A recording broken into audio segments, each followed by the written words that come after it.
Hi, this is Scott from the CSUDH Bulletin, and today we're here to talk about the fact that 9/11 has its anniversary on Thursday, and we're simply asking people where they were and what they remember from that day.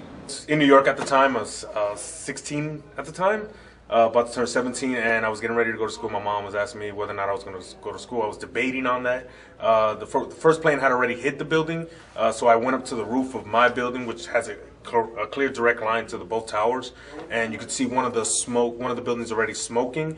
And me and my friends saw the second plane hit, and we knew we weren't going to go to school that day. It was very hectic that day. All the streets was clear. It was like out of a movie. There was nobody really outside. All the police, fire, and ambulance had rushed down to Manhattan.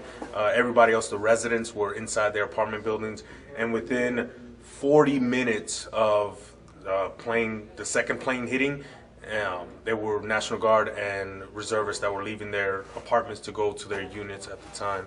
At first I was confused because I was it's kind of the age where you still don't understand what was happening.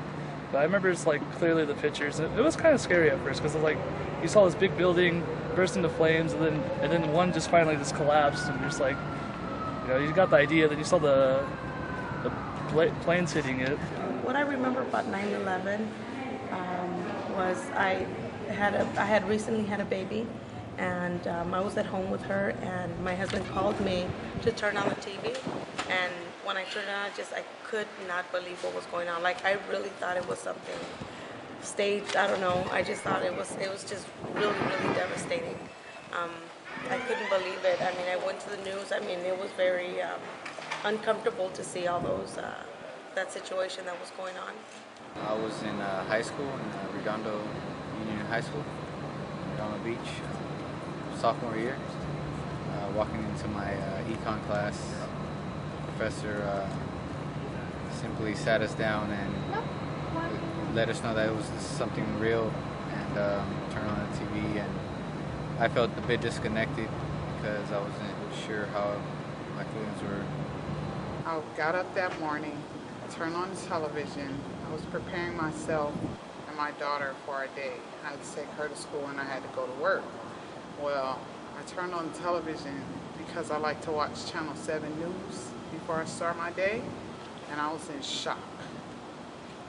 I could not believe what I was hearing, that a plane had fallen into two buildings and it crumbled, and I was devastated. First as a human being, and second as an American. It made no sense to me. I didn't understand how in this day and time something like that could happen and so many people's lives could be affected in just 1 second that an airplane crashed into a building. And also the Pentagon, that's supposed to be the most secured place.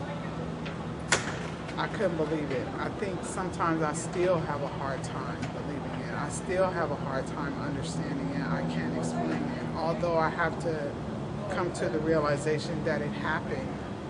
But what do we do to make sure it doesn't happen again? And how do we explain it to our children and those coming up behind us?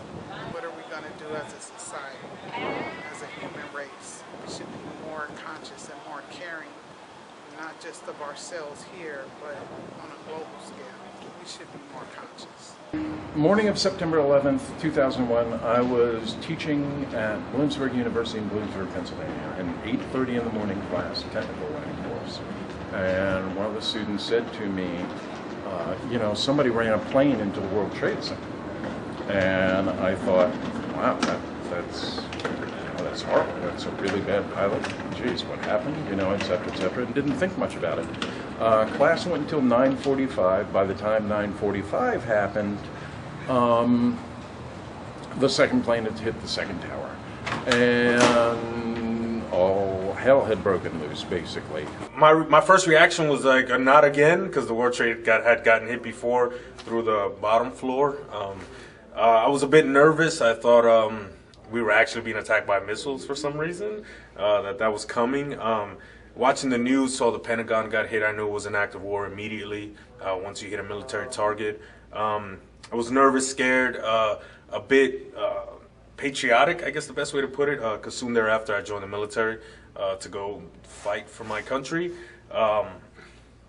My parents were scared. They were worried that that all was coming to an end, like America was going under. We knew it wasn't happening, but that's what my parents were worried about.